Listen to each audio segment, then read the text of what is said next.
Hi guys, I'm Amber and I'm the founder of EmbodyMe.live, and on this channel we talk all things about yoga, spirituality, and personal development. So thank you for coming onto this channel, and today I'm going to be answering some questions that a lot of people ask when they're wanting to start a yoga practice. Many people might feel intimidated by yoga because they see skinny and flexible women on Instagram doing handstands and the splits in beautiful locations, but I promise you, starting yoga is easier than you may think.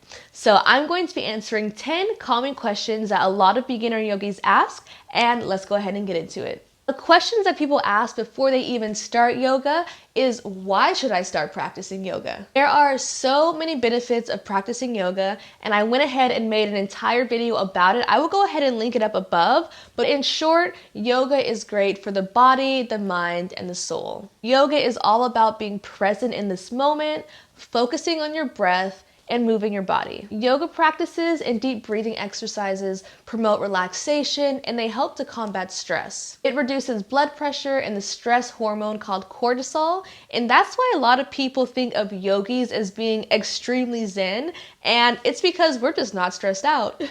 Also, with the regular yoga practice, you'll become stronger. When you hold a pose for a set amount of time, you're toning and strengthening the muscles of the body. Studies found that practicing yoga encourages you to be more open to building relationships because of the calming effects on the body and the mind. This is why there's such a strong sense of community in the yoga industry. Now, the next common question that I get is, I'm not flexible and I can't even touch my toes. Is yoga right for me? Now, many people think that they need to be flexible before ever stepping foot on the mat. But in reality, practicing yoga is going to make you more flexible over time. Flexibility isn't a prerequisite, it's actually a result of practicing yoga. So regardless if you can touch your toes or not, I really encourage you to go ahead and give it a try. When I first started practicing about 2 years ago, I literally couldn't touch my toes, and now I am more flexible than I have ever been. I made a hamstring flexibility flow that will help you to gain more flexibility in your thighs, your hips, so I will go ahead and link that up above, and you can go ahead and check out that video. Now, the third common question that I get is, do I have to lose weight before I start practicing yoga?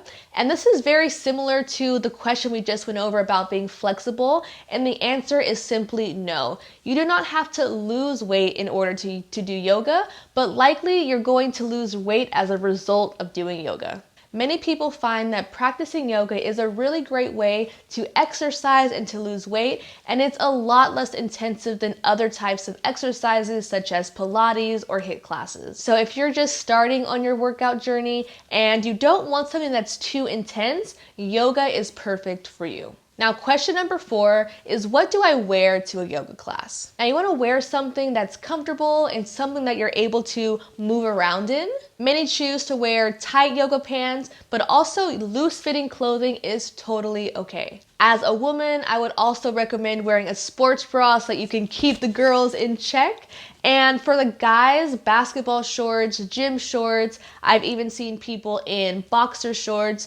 That all works okay as well. If you're doing yoga at home, you can also practice in your pajamas. It really doesn't matter as long as you are feeling comfortable. Question number 5 is, what do I bring to my first yoga class? Now, I would recommend of bringing something to drink, such as water. For me, I always love to have coconut water. It is seriously so refreshing, especially when you're working out and getting kind of sweaty. Now, you can bring a small towel, especially if you get sweaty easily, because you'll be able to wipe your hands and keep nice and steady on your mat. Now, depending on where you live and the situation with COVID, you might need to bring your own yoga mat, but many studios provide the yoga mats themselves for free or for a small fee. So I would just check in at the actual yoga studio that you want to practice ahead of time. Now, many people feel really intimidated to go to a yoga studio. So I get this all the time is, I want to start practicing yoga, but I'm too nervous to go to a yoga studio.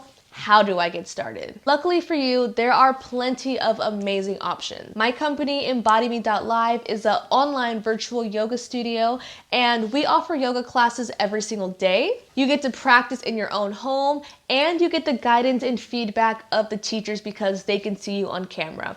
And this is something that I hear all the time, especially from beginner yogis, but I hear that they don't really like to watch YouTube videos for yoga because they're never really sure if they're doing it quite right. So having someone who is there who can give you the guidance and the instructions can really make a massive difference if you want to start practicing at home. And if you're looking for one-on-one attention, you can also hire a private yoga teacher as well. This is great if you have a specific goal, such as healing from an injury, getting more flexible, losing weight, or anything like that, where you would want really personalized practice rather than a general class that's meant to be for everyone.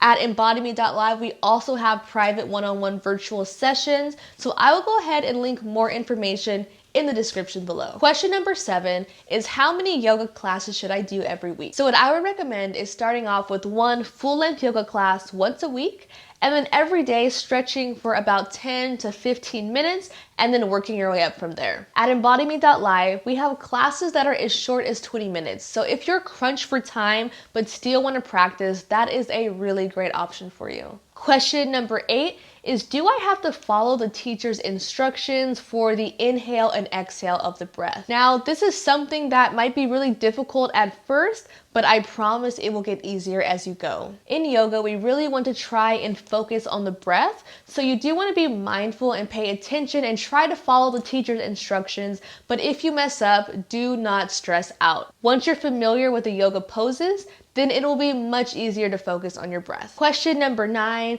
is, if I can't do a pose, what am I supposed to do? Do I just stand there? Do I go to the back of the room? Do I sit down on my mat? Now, if you find that a pose is too challenging, it is always totally okay to go into a child's pose and take a break. You just want to try to do your best, and you will get better the more you practice. I mean, that's why they call it a practice, of course. You don't start off knowing how to do all the advanced poses. It takes time and it takes practice. But don't be embarrassed if you can't do a pose or if it's too difficult. We have literally all been there. We all have different bodies, we all have different abilities, and your practice is really for you. So doing what feels right for you. So if something is too difficult or if something doesn't feel nice to be in this pose, it is 100% okay to skip it, to take a child's pose, or to do another pose if you don't feel comfortable with that one. And the last question is, what if I can't remember the names of the poses? Now, a lot of the poses have Sanskrit names that can be really hard to remember. So you have nothing to worry about if you can't remember the names. Nobody expects you to. Many yoga teachers use the Sanskrit names for the poses,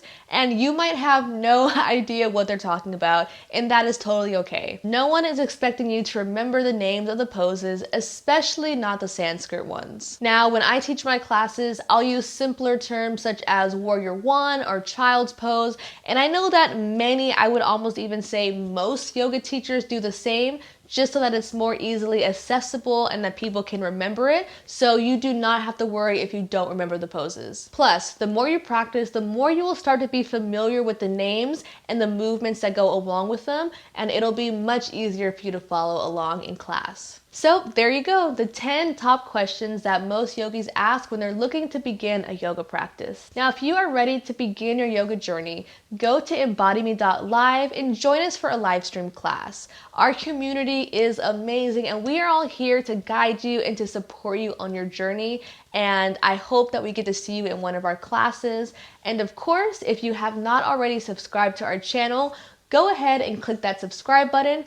I will see you all in another video.